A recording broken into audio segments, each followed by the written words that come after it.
Hey guys, welcome back to Coin Knowledge. So today in this video, I kind of want to let you guys know what mid caps or like gaming infrastructure plays I'm looking at in the markets during this downtrend, during this dip.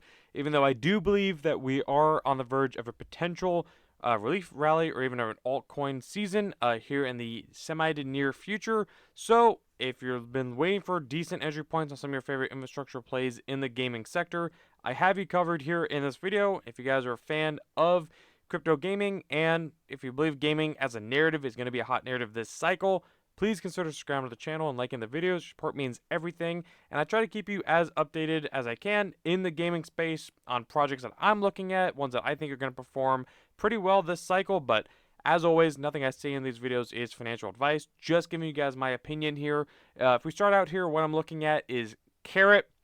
So Carrot, I've been very, very open on this channel, my Discord, everywhere. That I've been accumulating Carrot, ever since it really launched. Obviously, this thing launched at around these prices, and then dipped to the mid 70s, dipped to the 50s, went all the way down to about 45 cents, and then we saw it, rally up to about close to $1, take another dip. I think it got up to $1.25 or $1.20 here, not even that long ago. $1.23, and then it's been kind of dipping again. So if you look over the 7-day mark, now I know that if you look over the 7-day, it did get down beneath 70 cents. Carrot is obviously on a rally right now. It got up to about 95 cents here, not even that long ago. I do still think that anything under $1, and I'll give you guys my opinions on what potentially are entry points that I'm looking at on these projects and points that I'm looking at accumulating still up to. So I think anything under $1 or $100 million in market cap on Carrot is still heavily undervalued in my opinion, especially for what they're building. Obviously, Carrot touches on with the Carrot Foundation. They touch on gaming and AI, which I believe are going to be the two hottest narratives this cycle. So they have their AMGI Studios, which is a gaming studio that they built out other projects. They don't just have My Pet Hooligan, which a lot of people I think do get wrong in the space. A lot of people think that My Pet Hooligan is all that Carrot Coin is, which don't get me wrong. I don't know if it'll show me here. The My Pet Hooligan game is incredible. Again, I have gameplay of it on this channel, whereas it is a good game. They also have, again, their Carrot Foundation. They're integrating with AI projects. They have their it's like motion capture technology. They made another partnership with Mad Engine. They have a partnership with Palantir. They have a partnership with NVIDIA. I mean, the big AI partnerships are coming through the door on, Carrot Coin, which I think a lot of people are starting to take notice on. So I think Carrot Coin, still undervalued, one that I'm still accumulating, and I believe that Carrot Coin, personally, I see it going over $1 billion in circulating market cap, not FTV, circulating market cap, because they're not having any token unlocks, until about October of 2024. And even after that, it's very long vesting schedule. It's pretty favorable to retail investors, I believe. But time will tell what happens with Carrot. But I do think it's showing pretty good strength, in the market trends that we have been here recently ever since launch. It's not one of those new TGAs that just launches, goes down to the left, and stays there. They're showing pretty good strength here, and I would not be surprised if the next time Carrot goes over and holds over $1, to not see it drop beneath those levels anytime soon. So again, I'm definitely accumulating Carrot, but that's what I'm doing. Let me know in the comments below what you guys think, and how far do you think all these individual projects are going to be going to this bull cycle, or if you're bearish on them, let me know why. I like hearing the opinions both ways. Obviously, I like having a conversation in the comments below, or you can join the Discord, also linked in the description or on my channel. It's free to join. You can get in there. We can continue the conversation there as well, or talk to others in the community. That's also an option. Now, next project I'm looking at is Mira, because we haven't really seen prices like this for Mira since the bear market. Since the initial gaming run up, rally, towards the end of 2023. It's been a while since we've seen these prices for Mira, and here we are again. And let's not forget the fact that Mira got to a penny and a half, for its all-time highs. We're 78% down. It almost got 2 pennies, actually, 2 cents. It was, obviously right here, 0.18, and right now we're sitting at 0.04. I think Mira is definitely going to be. I say it every time, and I still think it's going to be the best comparison and closing that we have to a true Gala Games killer. of this cycle. We all know the numbers that Gala did last run. That doesn't have to really be stated. But I'll say it again. Gala got to a $5 billion market cap last run, and Mira is now only at an $80 million market cap. So I think Mira has a lot more going on for it. Obviously they have a lot of games that are, coming to Mira. They have Cricket, which is actually a pretty big deal if you actually look into that game and who's backing it. Big cricket player. They have Meta Rush, which I believe is going to be the first built in-house by Mira Studios game coming out here very, very soon, I believe. Then they have all these other games that are coming to their platform. I think it's like 150 plus or something like that.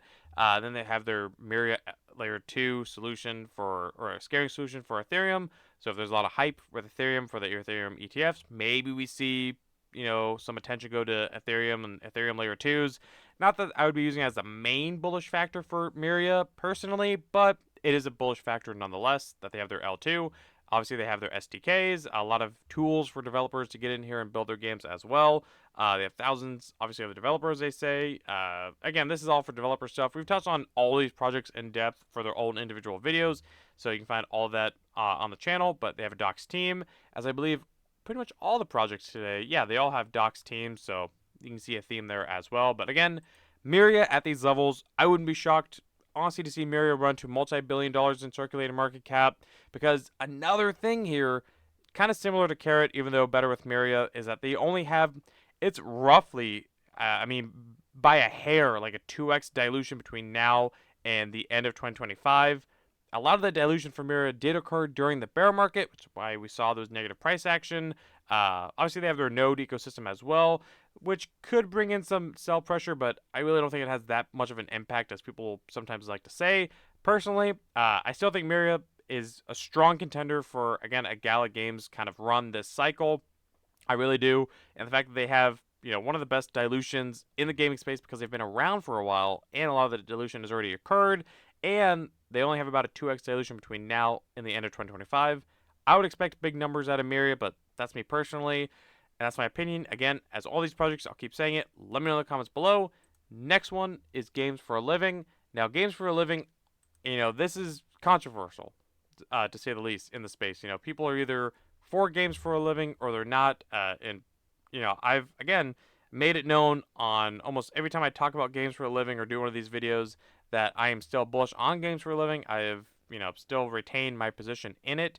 They redid their website recently, as a few of these projects did on this list. So the fact that Games for a Living, they have their team right up here, good experience. Obviously, Trip Hawkins is the elephant in the room that everyone likes to shine light on for Games for a Living, but it's important. They did put out their roadmap, on their Twitter a while ago. We covered it on a dedicated video, but they have Elemental Raiders, their flagship game, which they are hoping to port over and bridge over to console at the end of this year, I believe 2024, which I think could be a big deal. Obviously, everyone likes to talk about, when we talk about console, Web3 gaming, Off the Grid, which, yes, Off the Grid is huge. Probably the best quality game in Web3 that we have right now, crypto gaming. But I think if Elemental Raiders gets to console, I think it's going to be huge for Games for a Living. They also have Diamond Dreams, which is almost like, I haven't seen a whole lot of info on it, but I think it is almost like a Candy Crush of sorts. So hopefully a mobile gaming, which obviously we know how Candy Crush goes. That, you can kind of see it here. They do play it for a second for the Diamond Dreams right here. They have their soccer game as well. We see it looks like another mobile game, which again, I think mobile gaming is going to be a big narrative this cycle, and I think projects that are focusing on both PC, console, and mobile gaming, and those three things could be, pretty bullish. I know it plays it, but I'm not going to go through the whole loop there. As far as Diamond Dream, Soccer Legends, Jump Pump, again, these are pretty easy, fun games, but the Elemental Raiders actually does look really cool, personally, and I think at these levels, Games for a Living, obviously, people complain that it didn't really do a lot or it didn't run a lot, but if you look, it was ahead of everything else in gaming. I mean, it launched and continuously kept going up, continuously maintained high volume. It has one of the best performing charts in crypto gaming. It hasn't really fallen that high from its all-time highs, and it did pretty well throughout the bear market before everything else in gaming ran. So, I don't like to really buy into that fact that people like to think it was lagging. I mean, it got to a 60, that's a glitch right there, but it got up to like a $66 million, $70 million market cap, $80 million market cap. Now we're at $35 million. Yeah, I think Games for a Living is a sleeper. I really do think that it's going to really get a lot of attention this bull market. They do monthly unlocks, I believe, still, like on the 13th or something, but it doesn't seem to affect the price that much, honestly, in my opinion. So I think that Games for a Living, again, I still remain bullish on it. Let me know your opinions. I know I get, definitely different sides of the coin for Games for a Living, but I think Games for a Living is definitely one that, again, could run to, let's just call it $500,000, maybe $1 billion in market cap if they start doing their marketing. That's a big pet peeve for everyone, even though I personally understand maybe where they're coming from. A lot of people like to say that Web2 or that the team here for Games for a Living, like Trip Hawkins, other Web2 people here don't know how Web3 works, but I beg to differ. I think they're waiting to market for when altcoin season really starts. It doesn't make a whole lot of sense to market right now if the market conditions are poor. Kind of, shoot your shot a little early. So I think Games for a Living still has a lot up its sleeve, and I remain bullish on it. So let me know your comments. Moving on. Corpo World.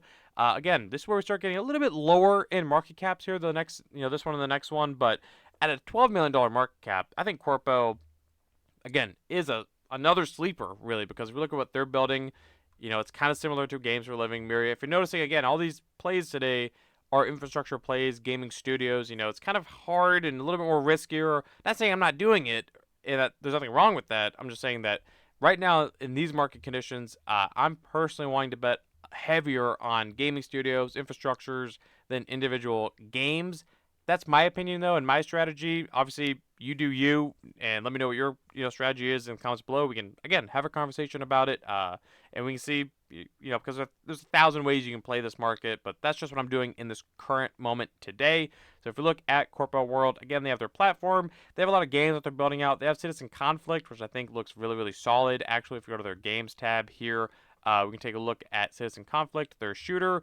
So I think that's a high quality game. Their Animate, which is almost like a Pokemon Power World kind of game. So I think that's also going to be huge. And then Egos, which is going to be a mobile game. So you see the theme, how they have a shooter, they have a mobile game, and then kind of like a Pokemon game.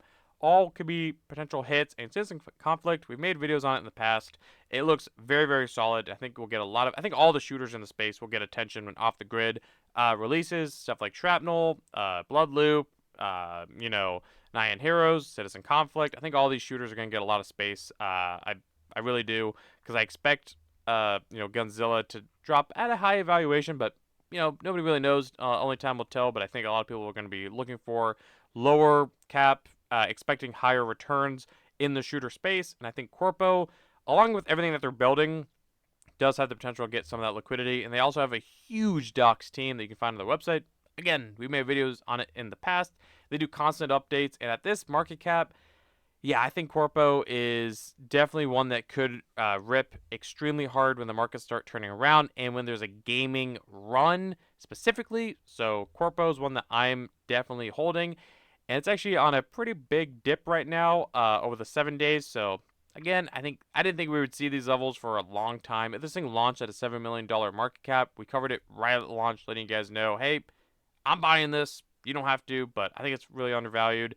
And then it continued to run up to about a almost $40 million market cap. So could it do it again? Yeah, I believe so. But, I don't have a crystal ball. But let's talk about it. Let me know your thoughts.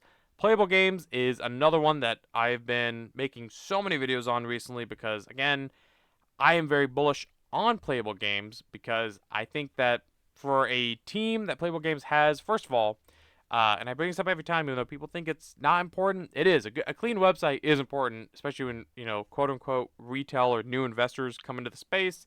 Especially if it's their first bull market, they just look at the website. And even if they do, most people don't, but they look at the website and they stop there. So having a nice website or a landing page is important to, market. That is part of it. So again, I think Playable Games has a lot going on. They have a lot of games that they're building. They have their Node ecosystem. They have the Avalanche Gaming, potential narrative. Again, when Off the Grid launches, they're going to be on Avalanche with their Avalanche subnet, their Guns subnet. I think it's going to bring a lot of attention, and I expect Avalanche Gaming to rip hard when that happens. But maybe it doesn't. But I think it potentially does, and that's the bet that I'm willing to make here. So they also have a lot of games that they're building. They have Nexus, their shooter, which actually looks very quality. They have War of Steel, kind of like a mech pilot kind of battle royale game. Ordium, a trading card game. Starving Martian, like a base, top-down base resource management game. Dogs of War, which I always say it every time I like Dogs of War just because I like the visuals of it. I think it's pretty cool. It's different, so I like it, but it's a survival game. Then they have a metaverse as well, and I believe I saw they have like over 20 other games in the pipeline because I think that they bought other studios or sublet out or have just a big studio company. You'd have to watch the AMAs, which is another point, is that you can see here the team always gets on AMAs, always get on calls with their community. They're very active about that, and I love that in a project. I think all projects, if they have the time, obviously everyone's busy, but if you can get in there and engage with your community, I mean, that's key, in my opinion, which makes me very confident in Playable Games. Obviously, they have a docs team. They have a lot of games in their pipeline. They have working products right now. Obviously, with Nexus, you can go out there and play it and potentially earn the Bull token. So it does have a play-to-earn factor of the ecosystem as well. And we saw Playable Games here rip up to like a $50 million market cap. If we look over the 7 days, I've been accumulating this thing like crazy, personally. Not financial advice, just letting you guys know what I'm doing. This thing got to like under a $6 million market cap here recently and then shot up. I have no idea what happened here, other than the fact that it was undervalued for too long. I really believe that. And now people potentially maybe are seeing it. So, but my thesis was if it got to a $5 million market cap, which it was getting pretty close to. I mean, getting to a 5 million, not 5.8, but it'd be almost a 10x away from where it recently got up to. And at those levels, a lot of people were saying they would 10x, and I believe that too. So if you do the math there, it's 100x. If that makes sense. If I lost you, let me know, or just play it back and maybe let's do it slower. I don't know. But I think Playable Games, definitely. I see Playable Games, again, having a huge run, one with gaming, and two with the Avalanche gaming narrative, which I think potentially could come when Off the Grid comes out. And Avalanche just has so many quality games. Again, it's hard to list them all, but they have obviously Playable Games with Nexus. They have Bloodloop, Shrapnel, Off the Grid in the future. So many quality games. It doesn't even have to be brought up or argued anymore. So now everyone gets scared when they look at the Playable Games chart, the fact that they ran up, then they went down. Well, another thing is that they did like a 10x run here, I think over that too. So yeah, big retracement was due for, and yes, they have nodes in their ecosystem, which I don't think have a huge impact, as a lot of people say, but it is worth mentioning that, like I said, with Mira, node ecosystems have the potential to have that selling pressure, but I don't think it's that huge. They also don't have a whole lot of dilution that's going to be occurring between now and the end of 2025. Not that much. So again, another bullish factor. See what I did there? But another bullish factor there. But I think Playable Games is going to be a ripper. So that's what I'm doing. And again, you can take a look at this. It might be for you, might not be for you. But I also think that it's the most quality. And to my knowledge, again, I say it every time, correct me if I'm wrong, but really the only kind of gaming studios or gaming hub, like obviously Playable Games, Corpo, Games for Living, Mira, on Avalanche. If you take a look at it, a lot of these are on different chains, like Mira's on Ethereum, but they have their own L2 coming out. Games for a Living and Corpo, they are on both BNB. Corpo is obviously on Ethereum as well, but they're both on BNB, and then Playable's on Avalanche. So you can look for different projects in their different niches on different blockchains. I'd love to have one of these on like Solana, and those Rory, stuff like that, and there's a few others we can talk about in the future. But either way, guys, that's kind of what I'm looking at today, as far as like, projects in gaming that are more of like infrastructure that give you exposure to more than just one individual game. That's what I like to bet on, kind of just spread your bets a little bit. Could you get higher returns on one individual game? Yeah, arguably, sure. But again, when you look at projects like Playable Games, like Corpo at such low market caps, is it really worth the risk? And it might be. If you find the project, I'm not saying that there isn't any. I can make another video dedicated to just single projects, single games. Obviously, it's a lot higher risk in my opinion, but all of this stuff is risky. I mean, all this could go to zero. We say it every time. Everyone you watch will say that because it's true. Don't invest more than you're willing to lose. That's the spiel that you're going to hear in crypto all the time, and that's true. I mean, listen to that. So either way, as a recap, I'm looking at Playable Games. I'm looking at Corpo World. I'm looking at Games for a Living. I'm looking at Mira, and I'm always looking at Carrot. So let me know in the comments below, what are you guys looking at in these markets? Did you buy the dip? Do you think we're going to keep dipping? Do you think we're going to start ripping? Let me know. If you guys are interested in joining a free community where you can get in there, talk to other people that are like-minded, ask questions about your favorite altcoins, maybe get some feedback on it from others, consider subscribing or joining the Discord linked below. Again, free to join, get in there, have a conversation with us. I appreciate all you guys that have gotten in there and I've gotten to talk to. Really appreciate it. And if you got value out of today's video, if you guys can like the video, comment, subscribe, hit the notification bell, and share the video. And I'll catch you guys in the next one. All right, see you guys.